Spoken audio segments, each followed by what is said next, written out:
అందరికీ నా హృదయపూర్వక నమస్కారాలు.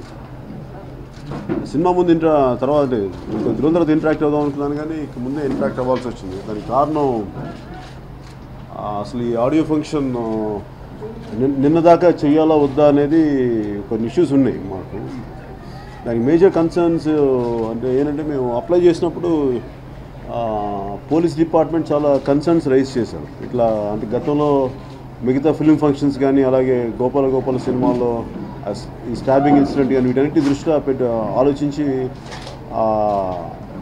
హోటల్లో చేయబోతుంటే మాకు హోటల్ నుంచి పర్మిషన్ తీసుకున్నా కానీ డిపార్ట్మెంట్ కొన్ని సెక్యూరిటీ కన్సర్న్స్ రైజ్ చేశారు. సో వాళ్ళు చెప్పిన లాట్ ఆఫ్ ఫారెన్ డెలిగేట్స్ ఉంటారు, ఎన్ని ఇష్యూస్ ఉన్నాయి, మీరు అసలు ఇక్కడ కాకుండా వేరే ఏదైనా ట్రై చేస్తారని చెప్తే మేము అది కూడా ట్రై చేసాం. బేసిక్గా నేను ఆఖరి వ్యక్తిని అవుతాను. మామూలుగా ఏదైనా పబ్లిక్గా ఫంక్షన్స్ చేయాలంటే కూడా నేను చాలా 10 సార్లు ఆలోచిస్తాం. ఎందుకంటే వచ్చే అతిథులకి కానీ అభిమానులకి కానీ ఎవరికైనా దెబ్బలు తగులుతాయా, వాళ్ళకి సేఫ్గా ఇంటికి వెళ్ళాలని ఆలోచించేవాడిని. అన్నీ ఆలోచించినా కానీ మాకు ఈ సమస్యలు వచ్చినాయి. సో ప్రొడ్యూసర్ శరత్ మరార్ గారు కూడా పర్సనల్గా వ్యక్తిగతంగా ఆయన వెళ్ళి పోలీస్ డిపార్ట్మెంట్కి ఆయన చెప్పారు, ఇవి చేయబోతున్నాం అని చెప్పి. సో నేను ఈ సందర్భంగా నేను ప్రెస్ మీట్ని దేనికి చెప్పబోతున్నాను అంటే, ముఖ్యంగా వచ్చే అభిమానులందరికీ వీళ్ళకి దయచేసి పాసులు లేని వాళ్ళు ఎవరు గుమిగూడొద్దు అక్కడ ఆ హోటల్లో. దయచేసి పాసులు ఉన్న వాళ్ళే లోపలికి రండి. పాస్ లేని వాళ్ళు దయచేసి మీ ఇళ్లలో కానీ మీకున్న మీ టీవీలో చూసుకోమని నా విన్నపం. ఎందుకంటే మీరు గుమిగూడితే అక్కడికి వచ్చే అసాంఘిక శక్తులకి వాళ్ళకి ఆ స్టాబింగ్ ఇన్సిడెంట్ లాగా జరుగుతాయి అన్నది పోలీస్ కన్సర్న్స్ ఉన్నాయి. సో అలాంటి ఏదన్నా రాకుండా జరగకుండా ఓన్లీ పాసెస్ ఉన్న వాళ్ళే లోపలికి రావాలి. మిగతా వాళ్ళు దయచేసి టీవీలోనే చూడండి. ఇది ప్రత్యేకించి వాళ్ళకి నా విన్నపం. అలాగే నిన్నదాకా జరుగుద్దా లేదా అసలు అంటే ఒక పాయింట్ ఆఫ్ టైంలో నేను మరి ఇన్ని సెక్యూరిటీ కన్సర్న్స్ ఉన్నప్పుడు అసలు క్యాన్సిల్ చేసేయమని చెప్పాను ఫంక్షన్ కూడా. ఇంకా మామూలుగా ఏదో ఇట్లా ప్రెస్ మీట్లో ఆడియో రిలీజ్ చేసేద్దాం అనే స్థాయికి కూడా వచ్చాను నేను. కాకపోతే నేను అన్ని శరత్ మరార్ గారు చేసిన విధానాలు ఇవన్నీ, ముఖ్యంగా సిపి అనురాగ్ శర్మ గారు వారు ఇచ్చిన సహకారం కానీ, అలాగే డీసీపీ కార్తికేయ గారు, మాదాపూర్ సిఐ గారికి, జుబ్లీ సిఐ గారికి ప్రత్యేకించిన కృతజ్ఞతలు. వీటన్నిటికంటే ముఖ్యంగా తెలంగాణ ప్రభుత్వానికి, హరీష్ రావు గారికి, కేటీఆర్ గారికి కూడా మనస్ఫూర్తిగా కృతజ్ఞతలు తెలియజేసుకున్నాను వారి సహకారం అందించినందుకు. ముఖ్యంగా అభిమానులకి ఇంకొకసారి దయచేసి పాస్ లేని వాళ్ళు ఎవరి మటుకు దయచేసి అక్కడికి గుమిగూడొద్దు, రావద్దు. దయచేసి ఇళ్లలో చూడండి, అదొకటి. Thank you. అలాగే కమిషనర్ సివి ఆనంద్ గారికి కూడా మనస్ఫూర్తిగా కృతజ్ఞతలు తెలియజేసుకున్నాను. డీజీపీ అనురాగ్ శర్మ గారు థ్యాంక్ యూ. అంటే సెక్యూరిటీ ఎలా చేశారంటే, మేము లాట్ ఆఫ్ సెక్యూరిటీ అరేంజ్ చేసాం. పర్సనల్గా నాకు ఉండే సెక్యూరిటీ బాంబే నుంచి కూడా ఇంకో ఎక్స్ట్రా 25 mm తెప్పించున్నాను. మోర్ ఆఫ్ ఇలాంటి స్పెషల్ ఈవెంట్స్ని ఆర్గనైజ్ చేసేవాళ్ళు, వాళ్ళు కూడా ఆర్గనైజ్ చేస్తాను. అపార్ట్ ఫ్రమ్ అడిషనల్ పోలీస్ ఫోర్సెస్ని కూడా డిప్లాయ్ చేస్తా ఉన్నాం. ఎందుకంటే లాట్ ఆఫ్ ఫారెన్ డెలిగేట్స్ అంతా ఉంటారు, వాళ్ళు ఎవరికి ఇబ్బంది కలగకూడదు అని చెప్పేసి. లాస్ట్ టైం నేను జనసేన ఆవిర్భావ సభ కూడా చేశాను, అప్పుడు ఏం జరగలేదు. కానీ మరి ఇప్పుడు కన్సర్న్స్ వేరుగా ఉన్నాయని చెప్పారు డిపార్ట్మెంట్ కూడా.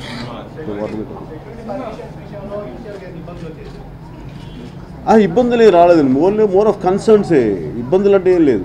అంటే అంటే మెయిన్ వాళ్ళ ఉద్దేశంలో, డిపార్ట్మెంట్ ఉద్దేశంలో ఫారెన్ డెలిగేట్స్ చాలామంది ఉన్నారు. ఏదన్నా జరిగితే, అది ఒక అంటుగోడ్ ఇన్సిడెంట్ జరిగితే ఏదైనా మళ్ళీ ఇంటర్నేషనల్ అన్వాంటెడ్ బ్లాచ్ అవుతుంది అని చెప్పి అదొకటి కన్సర్న్ రైజ్ చేశారు, which I agree with that.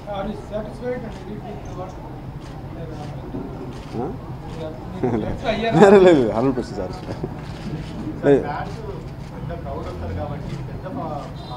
యాక్చువల్గా నిజాం గ్రౌండ్స్లో చేద్దాం అనుకున్నాం, బట్ అదొక సినిమా ఫంక్షన్ కాస్త ఇటు ఎట్లా టర్న్ అవుతుందో తెలియలేదు. అక్కడ కూడా కొన్ని కన్సర్న్స్ రైజ్ చేశారు, అలా చేద్దాం అనుకున్నాం. కానీ సో వీటన్నిటిని దృష్టిలో పెట్టుకొని కొంచెం కంట్రోల్ అట్మాస్ఫియర్ చేస్తే బెటర్గా ఉంటుంది. ఎందుకంటే నాకు ఆడియో ఫంక్షన్ జరుపుకోవడం నాకు పెద్ద ఇష్టం ఉండదు. ఎందుకంటే చాలా సెక్యూరిటీ హెడేక్స్ ఎక్కువ ఉంటాయి, దాని బదులు అందరికీ సంతోషం ఉండదు, రకరకాల ఇబ్బందులు ఉంటాయి. కాకపోతే ఏంటంటే ఇలా ఫంక్షన్స్ జరుపుకోవటం అనేది ఒక బేసిక్ ట్రేడ్ నామును ప్లస్ సినిమాని ఒక పొలిటికల్ సభకి మీటింగ్స్ ఎంత ముఖ్యం, ఒక సినిమా సభకు కూడా దాన్ని వాళ్ళ తాలూకు సినిమా తాలూకు చెప్పడం అనేది ఒక ట్రేడ్ విధానం అయిపోయింది. వ్యక్తిగతంగా నాకు ఇష్టం ఉన్నా లేకపోయినా కానీ ఒక ట్రేడ్ విధానంలో నేను కూడా దీన్ని ఒక లొంగ తప్పని పరిస్థితులు. యా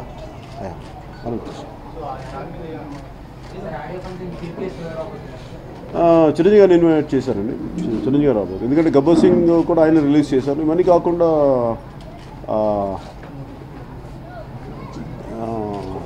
మేజర్గా నేను అనుకుంటే జానీ తర్వాత నేను ఫుల్ ఫ్లెజ్ స్క్రిప్ట్ రాయలేదు. లాంగ్ బ్యాక్ రాశాను కాబట్టి అన్ని దృష్టిలో పెట్టుకొని నేను వాటిని ఇన్వైట్ చేయడం జరిగింది. అంటే కథ దృష్ట్యా ఇది మోర్ ఆఫ్ మనకి ఖమ్మం ఛత్తీస్గఢ్ బార్డర్లో జరిగే స్టోరీ. అందుకే more of Hindi belt feeling ఉంటుంది.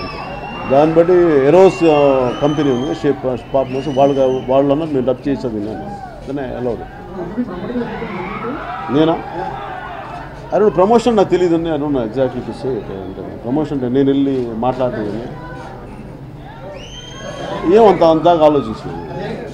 ఆందోళన మధ్యగా ఇదేమైపోయిందంటే ఇది ఒక సినిమాని రిలీజ్ అవుతుందని చెప్పడం ఒక నెసెసిటీ, ఒక రిక్వైర్మెంట్. దాన్ని డినై చేయలేము దాన్ని. అలా అని చెప్పి అన్ని ఆడియో ఫంక్షన్స్కి మేము అడిగాం. పోలీస్ డిపార్ట్మెంట్ కూడా మన ప్రొడక్షన్ నుంచి అడిగితే మీ పర్టికులర్ సినిమాకి కొంచెం ఇబ్బంది ఎక్కువ ఉంటుంది మా మిగతా సినిమాకి అంటే.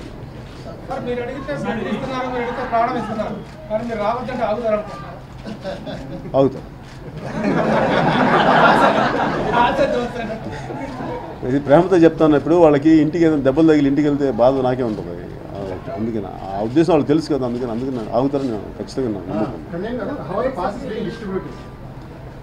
అదొక కాంప్లికేటెడ్ ప్రాసెస్ సార్. మీరు మొన్న చూశారు కదా, మీరు విన్నారో లేదో తెలియదు, గోపాల ఫంక్షన్లో కూడా ఒక స్టాబింగ్ ఇన్సిడెంట్ అయింది. అసలు ఎవరో రౌడీ షీటర్స్ పిక్ పాకెటర్స్ ఎవరు చేశారని అన్నారు ఆ టైంలో. అలాంటివి జరిగే అవకాశాలు ఏం లేదు. గ్రూప్ ఆఫ్ పీపుల్ డెఫినెట్గా పిక్ పాకెటింగ్ ఇవన్నీ ఉంటాయి. అండ్ ఆల్సో లేదండి, పోలీస్ నుంచి వచ్చింది. నాకు అంత తెలియదు. నాకు ఇక్కడ ఉంటుంది. అవును, స్ట్రాటజీ ఇట్స్ మోర్ ఆఫ్ మా హిందీ పార్ట్నర్స్ ఎరోస్ చూస్తున్నారు, వాళ్ళు చూస్తున్నారు. ఎవరు ట్వీట్ ఏం చేశారు?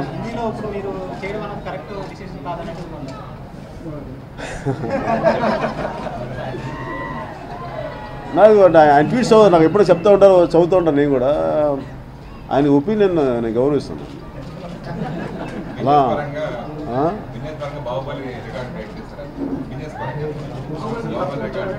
నేను ఇప్పుడు దాకా నిజంగా లోపల కూడా నాకు అనుకోలేదు ఇది బ్రేక్ చేయాలనుకోను. ఇంకా సినిమా చేస్తాం, దాన్ని కెపాసిటీ అంతా ఆడుతుంది.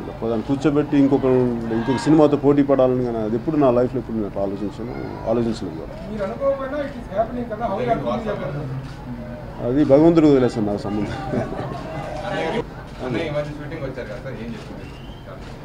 ఆయన సెట్ చూశారు, నన్ను పక్కనే కదా, ఇంటి పక్కనే కదా, ఆ సెట్ చూసాను. బట్ రియలిస్టిక్గా ఉంది, బాగుందని మిగతా మామూలు సరదాగా మాట్లాడుతున్నాను. నేను డబ్బింగ్ నేను చెప్పిన ఇంకో నాలాంటి వాయిస్ ఏదో ఉందో వాళ్ళ చేత చెప్పిస్తున్నాను.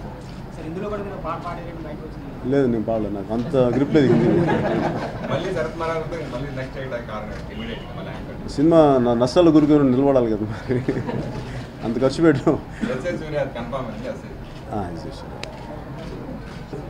అట్లాగే అంటే అట్లా సినిమాగానే తీసాను తప్ప పొలిటికల్గా జర్నీ చేశానని కానీ అట్లాగే ఆ దృష్టితో చేయలేదు. డైరెక్షన్ చేయను అన్న మొన్న చేయకపోవడం కథ వచ్చినప్పుడు ఉంటుందండి ఎవరితో.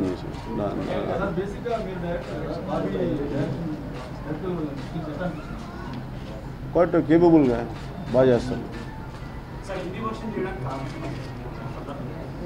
కథ అలాంటి కథ అండి, అంటే అది ఒక కథ నేపథ్యం అలాంటిది.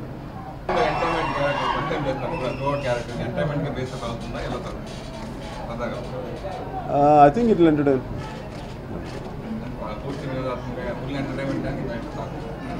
అంటే ఏదో ఏదో అనుకుని మేము చేస్తాం, ఫైనల్గా అది జనం దానికి ఎలా రెస్పాండ్ అవుతారని. ఐ థింక్ వీడియో డైరెక్షన్ ఉంది, చాలా కారణాలు ఉన్నాయండి. అది నేను ఒకటి నాకు లిమిటేషన్స్ వచ్చేస్తాయి డైరెక్షన్ చేయడం అంటే. నేను పుష్ చేసే దానికి చుట్టుపక్కల నాకు అంటే నేను ఒక సర్టన్ విజువల్ క్వాలిటీ ఉంటుంది, సర్టన్ విజన్ ఉంటుంది. దానికి అందరినీ పుష్ చేసే టైంలో అందరికి నా మీద కోపం వచ్చేస్తుంది. అంటే సాధించే వరకు వదలను, నెట్టేస్తాను అందరినీ. దానివల్ల వాళ్ళకి విసుగులు కోపాలు వచ్చేస్తాయి, ఎందుకు లేని చెప్పి మానేసి. ఆయన అంటే ఇష్టం అయితే నేను కోరుకుంటాను రావాలని అంత.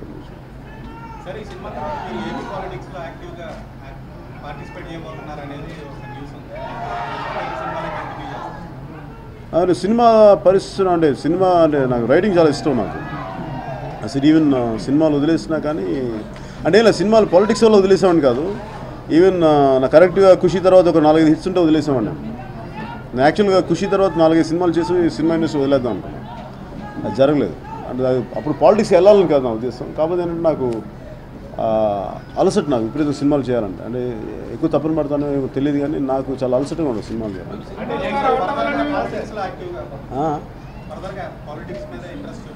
అట్లాగే లేదండి, జరగాలి, ఎలా జరుగుతుంది చూస్తాను. అంటే ప్రస్తుతం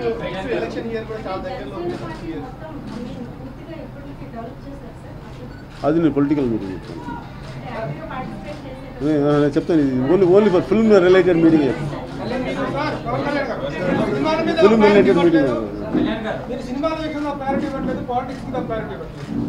సినిమాలు చేస్తారంటే ఏమంటున్నారు, రాజకీయాలు ఏంటంటే ఏమంటున్నారు,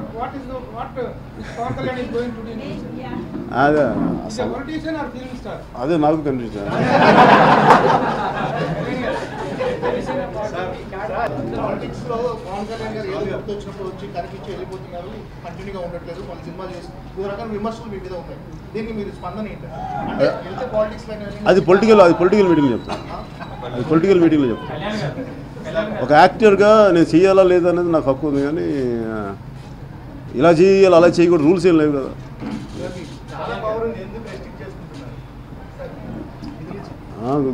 ఏం సార్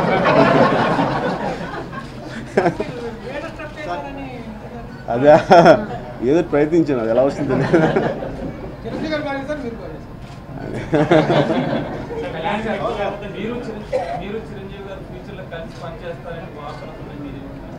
అది నేను ఆయనతో ఎప్పుడు యాక్ట్ చేయడానికి సిద్ధంగాను. మీరు ఫిల్మ్ జర్నలిస్టా పొలిటికల్ జర్నలిస్టా? లే అంటే అలాగే ఏంటండి మీరు ఆర్టిస్ట్ పొలిటీషియన్ లేదు యాక్టింగ్.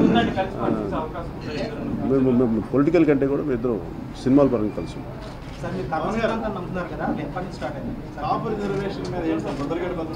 ఊరునండి. మీరు ఈ పొలిటికల్ మీటింగ్ చేస్తున్నారు కదా, నేను ఆల్రెడీ చెప్పేసాను మీకు ఎందుకు చెప్పాలి.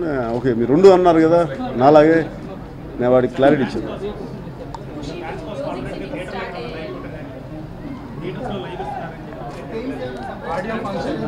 ఇస్తున్నారా అట్లా లేదు.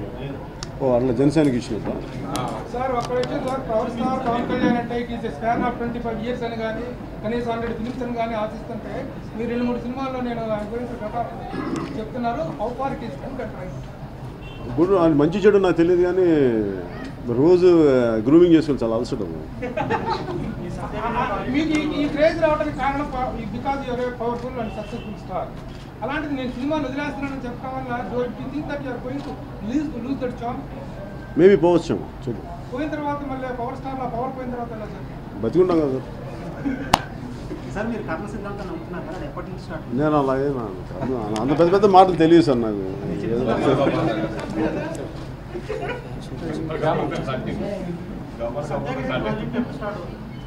అది రియల్ లైఫ్లో చేద్దాం చాలా ఓకే. అలాగే ముఖ్యంగా బయట ఉన్న నా అభిమానులందరికీ మీ గురించే మాట్లాడుతున్న పాస్ లేని వాళ్ళు దయచేసి అక్కడ రావద్దు. మీరు ఉండండి, సేఫ్గా ఉండాలి, సేఫ్గా ఇంటికి వెళ్ళండి. పాస్టర్ వాళ్ళు దయచేసి రండి. థ్యాంక్ యూ అండ్ జై హింద్.